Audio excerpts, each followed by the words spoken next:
Bircên pireyên li aliyê Bakurê Avdengê dîmeneke bêhempa derdixe holê. Her roj bi qasî 2 metre û nîvan birç bilind dibe û aniha tenê 5 metre mane ku birç bi dawî be. 6500 kes di projeya otorêya Bakurê Marmarayê de dixebitin. Ji wan 1400 kes di avahiya pirê de dixebitin. Pira Yavuz Sultan Selîm temam bibe, dê bibe yek ji pirên herî firehiyên hilavestî li cîhanê. Dirêjahiya pirê 1875 metre û dê ji 8 şerît otorê û 2 şerît ji xetên trênê pêk bê. Xebatên projeya otorêya Bakurê Marmarayê û xebatên pirê bi hev re dimeşe. Rê dê ji 95 kilometreyan pêk were û vê gavê xebatê kolandinê heta 86 kilometreyan pêş veçûye.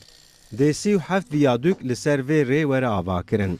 Binê pira sêyem di 29 gulana 2013 de hat kolan û tê çaverêkirin ku avakirina pirê di 2015 de dawî bibe.